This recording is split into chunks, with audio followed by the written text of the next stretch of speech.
Hi everybody, this video blog is about the chapter Moralized Discourses, South Africa's Intellectual Property Fight for Access to AIDS Medication by Professor Deborah Halpert.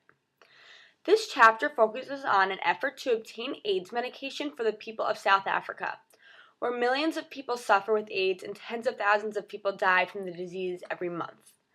The author lays out the history with a focus on the difference between the interests of the pharmaceutical companies, which just want to protect their patent rights and monopolies over these medications, versus the health interests of people in an undeveloped country who are unable to access or afford these medicines. This chapter really showed how HIV and AIDS activists from around the world came together to change a moral framework for the global debate over essential medicines and patent laws. Instead of innocent pharmaceutical companies trying to protect their hard-earned patent rights against pirates and unlawful nations, the debate was changed so that the pharmaceutical companies were viewed as greedy opportunists who exploited poor and very sick people from third world countries. The South African Medicines and Related Substance Control Act Amendment of 1997 was passed in an attempt to provide South Africans with greater access to AIDS medication by allowing the Minister of Health to make affordable medication available to protect the public of health. The passage of this act created an uproar among pharmaceutical companies who believed that this act imposed on their patents for such drugs, which of course these pharmaceutical companies were completely opposed to this act and really did everything in their power to abolish it. Well, of course, they filed a lawsuit against the South African government. Looking back at this lawsuit in hindsight, this was probably not the best move by the drug companies. The lawsuit brought the world's attention to what was going on in South Africa and motivated people from all around the world to speak out in defense of human rights for the South Africans and others to obtain safe life-saving medication, even if it meant pharmaceutical companies had to relax their holds on these valuable patents.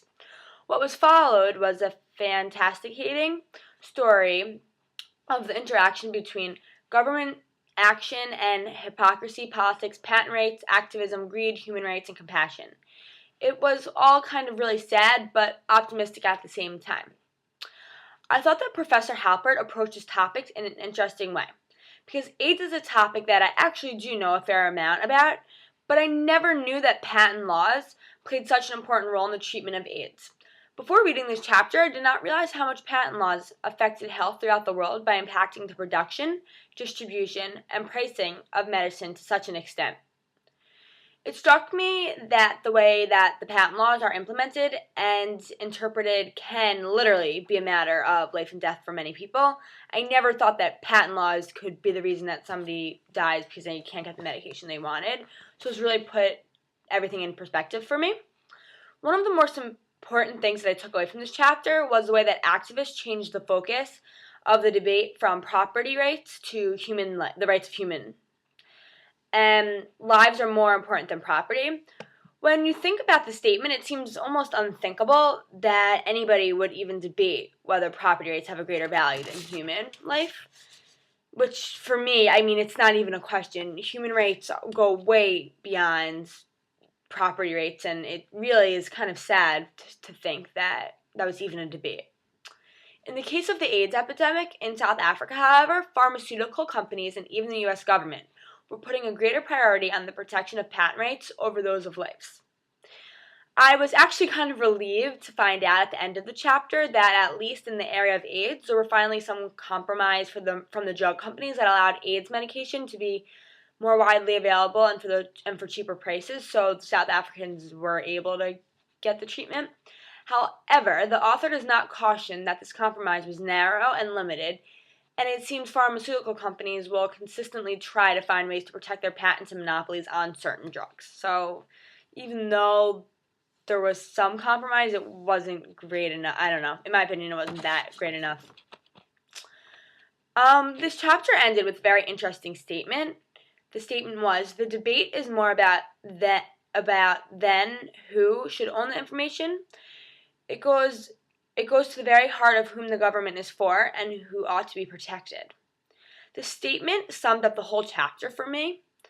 Patent laws serve as a useful purpose in society, but people cannot interpret laws to the exclusion of consideration of basic human rights. In every law, adjustments and concessions must be made for ethical and humanitarian reasons. I guess in overall, like in wrapping up, this chapter really put in perspective how important patent laws are.